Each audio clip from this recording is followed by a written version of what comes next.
Hi all. അപ്പം officer on duty കിടിലം പടം, ഒരു രക്ഷയില്ല. കറക്റ്റായിട്ട് സമയത്ത് തന്നെ ഇറങ്ങിയ ഒരു സിനിമയാണിത്. നമ്മുടെ നാട്ടിലിപ്പോൾ നടന്നുകൊണ്ട് നിൽക്കുന്ന ഒരു കാര്യത്തിന് ആപ്റ്റായ സമയത്ത് ഇറങ്ങിയ ഒരു സിനിമ ആണെങ്കിൽ അത് ഓഫീസർ ഓൺ ഡ്യൂട്ടിയാണ്. പിന്നെ സിനിമയെ കുറിച്ച് പറയുകയാണെങ്കിൽ ഒരു നടന്, അതായത് കുഞ്ചാക്കോ ബോബൻ എന്ന നടന്, ചോക്ലേറ്റ് ഹീറോ ആയി മാത്രം കണ്ടിരുന്ന നടന് ഇത്രയും സ്വാഗ് ഉണ്ടെന്ന് ഈ സിനിമ കണ്ടപ്പോഴാണ് മനസ്സിലായത്. ഇതിനു മുമ്പേ അടിപൊളി പടങ്ങൾ ചെയ്ത ആളാണ്, പക്ഷേ ഇത് കരിയർ ബെസ്റ്റാണ്, അങ്ങനെയാണ് എനിക്ക് തോന്നിയത്. പിന്നെ സംവിധാനമാണെങ്കിലും BGM ആണെങ്കിലൊക്കെ പൊളി. ഒരു സാധാരണ പ്രേക്ഷകൻ എന്ന നിലയിലും ബാക്കിയുള്ളതിനെ പറ്റി പറയാൻ നമ്മൾ ആളല്ല, അത്രയും അറിയില്ല. സോ ഒരു പ്രേക്ഷകൻ എന്ന നിലയിൽ, ഒരു സിനിമ കാണുന്ന ഒരാളെന്ന നിലയിലും ആ സിനിമ എന്നെപ്പോലുള്ള ആൾക്കാർക്ക് തീർത്തും വളരെയധികം എൻജോയ് ചെയ്യാൻ പറ്റിയൊരു പടമാണ്.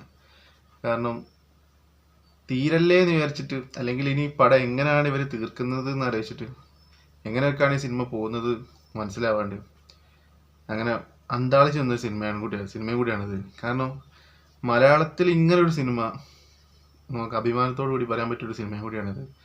രാക്ഷസം പടമൊക്കെ കണ്ടിട്ടുണ്ട്, അടിപൊളി പടമാണ്. അതുപോലെ തന്നെ കമ്പയർ ചെയ്യുന്നതല്ല, പക്ഷെ അത് അടിപൊളി ഒരു പടമാണ്. അതിലുള്ള ഒരു ത്രില്ലിങ്ങും കാര്യങ്ങളൊക്കെ ഉണ്ട്. എനിക്ക് അത് കണ്ടിട്ട് തന്നെ ഒരുപാട് ഒരു ത്രില്ലിങ് തോന്നിയൊരു പടമാണ് രാക്ഷസം എന്ന് പറഞ്ഞിട്ടുണ്ടെങ്കിൽ. അതുപോലെ തന്നെ ഒരു ഫീൽ ചെയ്തൊരു പടമാണ് ഇതും. നമ്മുടെ നാട്ടിൽ ഇപ്പോൾ നടന്നുകൊണ്ടിരിക്കുന്ന കാര്യങ്ങൾ വെച്ച് നോക്കുമ്പോൾ കറക്റ്റ് ടൈമിൽ ഇറങ്ങിയൊരു പടമാണിത്.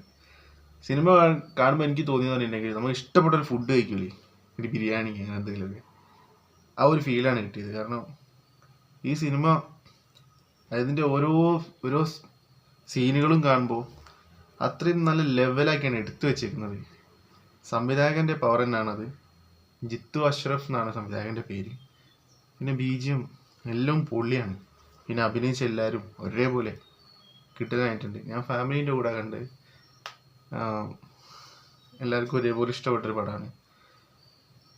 പിന്നെ ഈ സിനിമയെക്കുറിച്ച് പറയുകയാണെങ്കിൽ സീൻ ബൈ സീൻ ത്രില്ലിംഗ് ആണ്. ഫൈറ്റ് ആണെങ്കിൽ എല്ലാം. ചാക്കോച്ചൻ എന്ന് പറയുന്നൊരു നടന് അധികം ഒരു ഹൈറ്റ് വെയിറ്റ് അങ്ങനെയൊന്നുമില്ല, പക്ഷേ സ്ക്രീനിൽ ആ ഒരു നടൻ വരുമ്പോൾ ഫുൾ ഫില്ലായിട്ട് ഒരു മാസ് ഹീറോൻ്റെ ഒരു സെറ്റപ്പിൽ മൂപ്പരെ കാണുമ്പോൾ തോന്നുന്നുണ്ട്. അത് തന്നെയാണ് അദ്ദേഹത്തിൻ്റെ വിജയം. പടം വേറെ ലെവലാണ്. എനിക്ക് തോന്നുന്നു ഏറ്റവും ലാസ്റ്റ് ഇതിനെ പറ്റി പറയുന്നത് ഞാനായിരിക്കും. സിനിമ ഇറങ്ങിയിട്ട് പോകുന്ന 2 ആഴ്ച ടൈം തോന്നുന്നു.